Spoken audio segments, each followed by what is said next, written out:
ከሆነ ሰው ሽሽት የሆነ ሰው ጥሎሽ ስለሄደ እልህ ውስጥ ገብተሽ እልህ ነው ብለሽ የሆነ ሌላ ሰው አታግቢ። ቤት ሲገባ ማረፍ ይፈልጋል። ያለ ምክንያት 5 ሰዓት 6 ሰዓት ይመጣል። ምንም ምክንያት የለውም።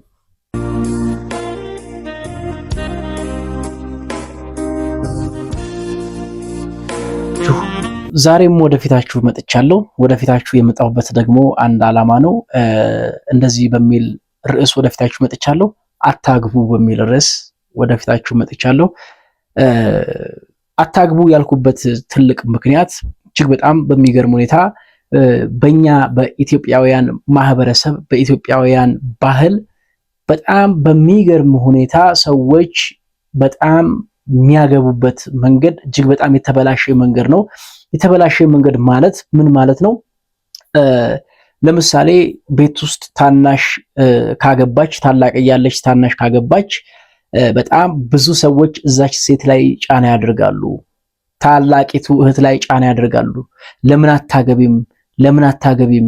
ታናሽ ጥላሽ አገባች፣ የማታገቢበት ምክንያት ምንድነው? እያሉ እጅግ በጣም ሴትየዋን ወይም ልጅቷን ይጨቀጭቋታል። ከዚያ በኋላ ያቺ ሴት የማህበረሰቡን ጫና ለመቋቋም ወይም ከማህበረሰቡ ጫና ለመውጣት ከማህበረሰቡ ንግግር ነፃ ለመውጣት ስትል በራሷ ህይወት ላይ ተወስናለች። ምን ታደርጋለች ሲባል ወደማትፈልገው ህይወት ማትፈልገው ሰው ጋር ወይም መጽሐፍ ቅዱሳዊ ባልሆነ መንገድ ትዳሯን ለመምራት ወደዛ ሰው ህይወት ትገባለች። ከዚያ በኋላ እጅግ በጣም ብዙ ዋጋ ትከፍላለች። በብዙ ስቃይ ውስጥ በብዙ መከራ ውስጥ በብዙ ውጣ ውረድ ውስጥ ታልፋለች።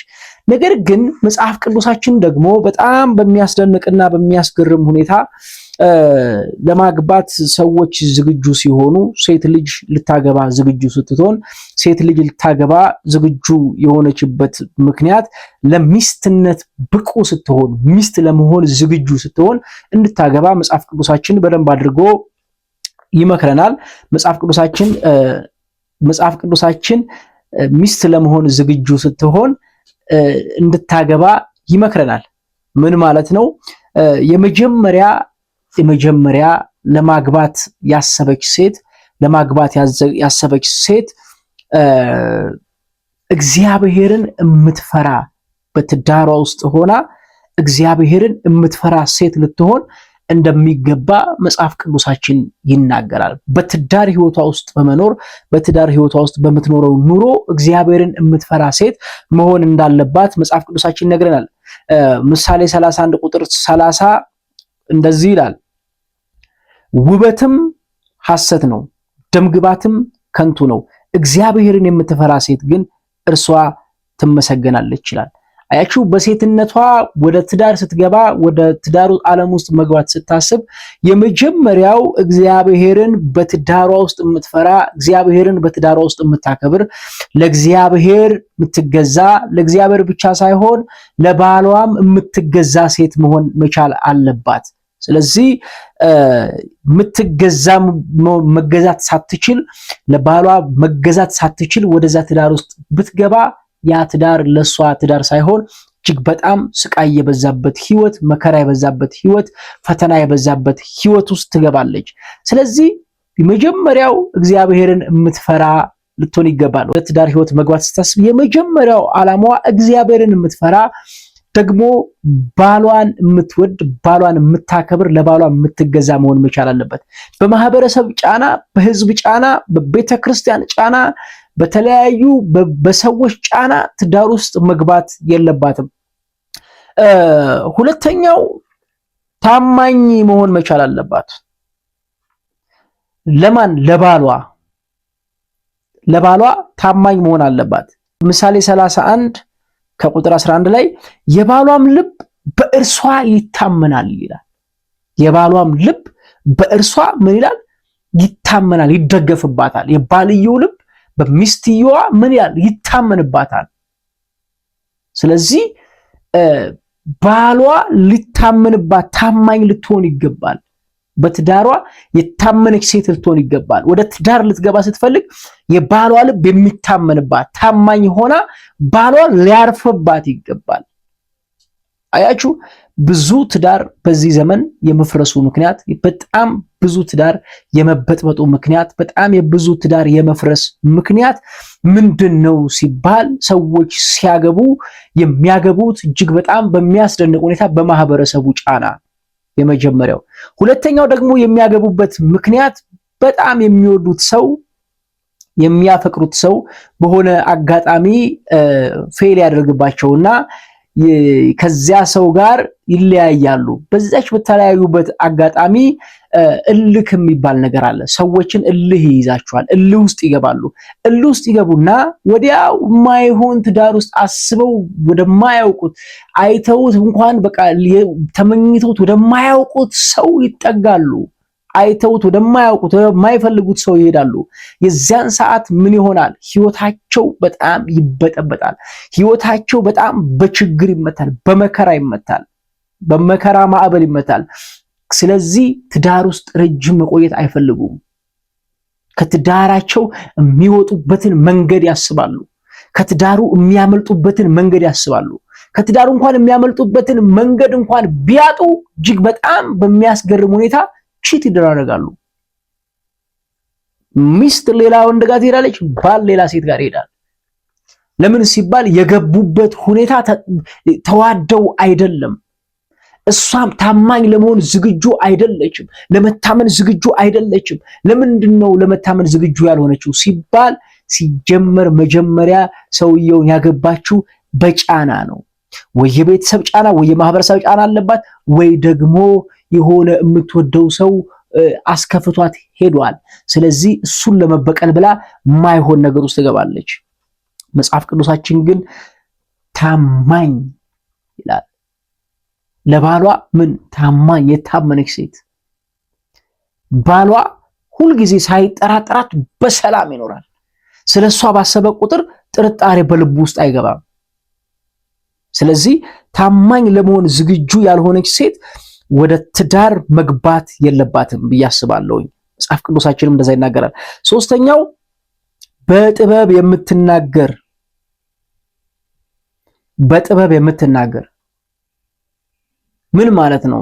ጥበበኛ የሆነች ሴት፣ እግዚአብሔርን የምትፈራ ታማኝ፣ ከዚያስ ጥበበኛ፣ በጥበብ የተሞላች ባሏ በመጣ ቁጥር ባሏን በነገር ሳይሆን በጥበብ ባሏን ትቀበለዋለች። እዚሁ ምሳሌ 31 ቁጥር 26 ላይ እንደዚህ ይላል፣ አፏን በጥበብ ትከፍታለች ይላል። ባለቤቷ ላይ አፏን የምትከፍተው በጥበብ ነው። ባለቤቷን የምትናገረው በጥበብ ነው። አያችሁ፣ ጥበበኛ ናት ሴትዮ። ለትዳር ዝግጁ የሆነች ሴት ለባሏ በጥበብ ነው የምታወራው፣ በጥበብ ነው የምትናገረው። ለባሏ ሁሉን ነገር ዘርግፋ የባሏን ልብ አትሰብርም። የባሏ ልብ በጥበብ ታሳርፋለች፣ በጥበብ ትናገራለች። አፏ በጥበብ የተሞላ ነው፣ ንግግሯ በጥበብ የተሞላ ነው። ስለዚህ ሁልጊዜ ባሏ ንግግሯን ይናፍቀዋል። የአፏን ቃል ባሏ ይናፍቀዋል። ሊሰማው ባሏ ይናፍቀዋል። ለመስማት ባሏ ምን ይላል? ይጓጓል። የአንደበቷን ቃል ለማዳመጥ ባሏ ይጓጓል። የምትናገርበትን ጥበብ ለመስማት ባልየው ይጓጓል። ሁሉም ነገር እንደመጣላት ዝም ብላ አታወራም። እንደመጣላት ዝም ብላ ባለቤቷ ላይ ነገርን አትጭንም። ባለቤቷን የሚያስከፋውንና የሚያስደስተው ነገር ለይታ አመዛዝና ታውቃለች። መጽሐፍ ቅዱስ ሲናገር እንደዚህ ይላል፣ አንደበት እሳት ነው ይላል፣ የፍጥረትን ሩጫ ይገታል ይላል። አየች፣ በአንደበቷ ሩጫውን አትገታም። በአንደበቷ የሱን ሩጫ ምናትን አትገታም። አንደበቷ ምን ያለ ነው? በጥበብ የተሞላ ነው። ጥበበኛ ሴት ናት። ጥበብ የሞላባት ናት ሴትዮ። ባሏ ሊያገኛት እጅግ በጣም ወደ ቤቱ ሊገባ እጅግ በጣም ይናፍቃል።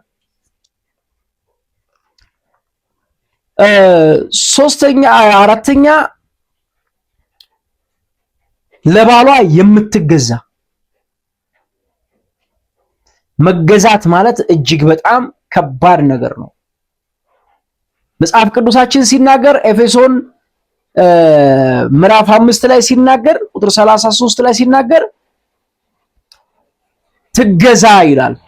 ሚስት ለባሏ ምን ትበል? ትገዛ። ምን በምን እንደሚገዛው? ባሪያ ለጌታ እንደሚገዛው፣ ባሪያ ለጌታ እንደሚገዛው ለመገዛት ዝግጁ ያልሆነች ሚስት አታግባ። ጌታዬ ብላ ባሏን ልትገዛለት ፈቃደኛ ያልሆነች ሴት በዚህ ዘመን የመጣ በጣም ከመጽሐፍ ቅዱስ ያፈነገጠ መልካም የመሰለ ግን በጣም የብዙ ሰዎችን ትዳር እየበተነ የብዙ ሰዎችን ትዳር እያፈረሰ ያለ ኬዝ አለ። ምን? እኩልነት። እኩልነት። በነገራችን ላይ ሴቶች ብትረዱ፣ ሴቶች ቢገባችሁ የበላይ ናችሁ። እኩል አይደላችሁም። ከባል ጋር እኩል አይደላችሁም። ባል የቤት ራስ ነው። ባል የቤት ራስ ነው። ሚስት ደግሞ ዘውድ ናት። ዘውድ የሚቀመጠው ምን ላይ ነው? ራስ ላይ ነው የሚቀመጠው። አየሽ፣ ለመገዛት ዝግጁ የሆነች ሚስት ልትገዛ ለባሏ ለመገዛት ዝግጁ የሆነች ሚስት የበታች አይደለችም። ይልቁኑ ዘውድ ናት። ይልቁኑ መቀመጫዋ ራስ ነው። ለመገዛት ዝግጁ የሆነች ሚስት ቦታዋ የት ነው? ራስ ላይ ነው። መቀመጫዋ የት ነው? ራስ ነው። ለመገዛት ዝግጁ ሳትሆን ስትቀር አይ እኩል ነኝ ስትል እኩል ነኝ በቃ እኩልነቴ ካልተከበረ ስትል ከራስ ላይ ትወርድና መሬት ትቀመጣለች። ስፍራዋ መሬት ይሆናል። ለመገዛት ዝግጁ ሳትሆኚ አታግቢ። ለመገዛት ዝግጁ ሳትሆኚ ወደ ትዳር ውስጥ አትግቢ። ዋጋ የለውም። ምንም የሚጠቅም ነገር የለውም። በብዙ መንገድ ትከስሪያለሽ። በብዙ መንገድ እነዚህ ፌሚኒስት የሚባሉ በጣም የሴቶችን ጥቃት አይነት ነገር ብዙ የሚያቀነቅኑ ሰዎችን አያለሁኝና በጣም እህቴ በጣም ልትከበሪ ራስ ላይ ልትቀመጪ ከፈለግሽ በእውነት በጌታ ፍቅር መክርሻለሁ። ስፍራሽ መገዛት ይሁን። መገዛት ሲሆን ስፍራሽ ራስ ላይ ነው። የምትቀመጪው ራስ ላይ ነው። ምክንያቱም ዘውድ ነሽ። ዘውድ ደግሞ ያለ ቦታው ከተቀመጠው ስፍራው የት ነው? መሬት ላይ ነው። የኔ እህት ለመገዛት ዝግጁ ሳትሆኚ አታግቢ።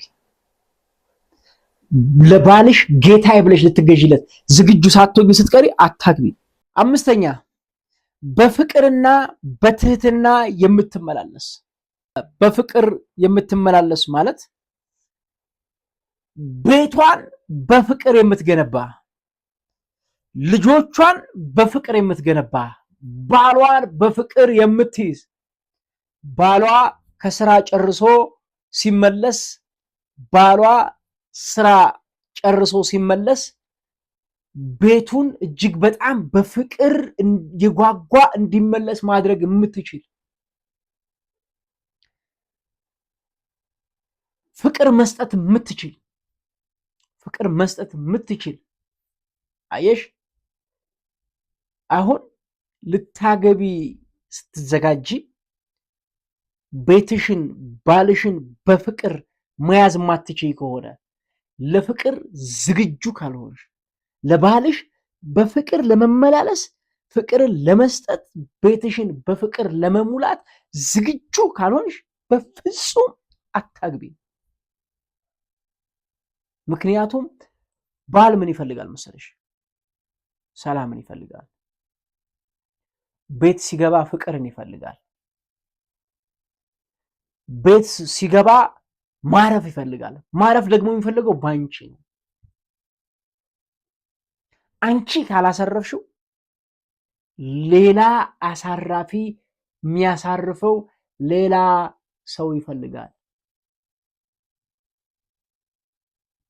አንቺ ካላስደሰትሽው አንቺ ቤትሽን ሰላም አድርገሽ ካልጠበቅሽው ሰላም ፍለጋ ይዞራል። በዙሪያው ባሉ ሰዎች ሰላምን ፍለጋ ለመደበቅ ይፈልጋል። ስለዚህ ማታ አምሽቶ ነው የሚመጣው። ያለ ምክንያት 5 ሰዓት 6 ሰዓት ይመጣል። ምንም ምክንያት የለውም። አንቺ ከተኛሽ በኋላ ለመምጣት በቃ ልቡ ይፈልጋል። ለምን ሲባል ሰላምንና ፍቅርን ስለማትሰጩ፣ ቤትሽ ፍቅር ስላልሆነ ቤትሽ። ኤፌሶን ምዕራፍ 5 ቁጥር 2 እርስ በርሳችሁ በፍቅር ተመላለሱ ይላል። በፍቅር ቤት ውስጥ ስትመላለሱ በምን? በፍቅር። ስድስተኛው እና የመጨረሻው ብዬ የያዝኩት ባሏን የምታግዝ ምን የምታግዝ ወይም መልካም ረዳት፣ ለባሏ መልካም የሆነች ምን ረዳት። ዘፍጥረት ምዕራፍ 2 ቁጥር 18 ላይ ሲናገር መልካም ምቹ ረዳት ይላል። ለሚሰራው ስራ ረዳት ካልሆንሽው፣ የሚሰራውን ስራ ሁሉ ማታግሽው ከሆነ አታግቢ። በቃ አታግቢ። የሚሰራውን ነገር ለማገዝ ዝግጁ ካልሆንሽ አታግቢ። ምክንያቱም ህይወት በጣም አድካሚ ይሆንበታል። በጣም ህይወት ያሰለችዋል፣ ህይወት ያደክመዋል። ስለዚህ የሚያግዘውን ፍለጋ ይሄዳል።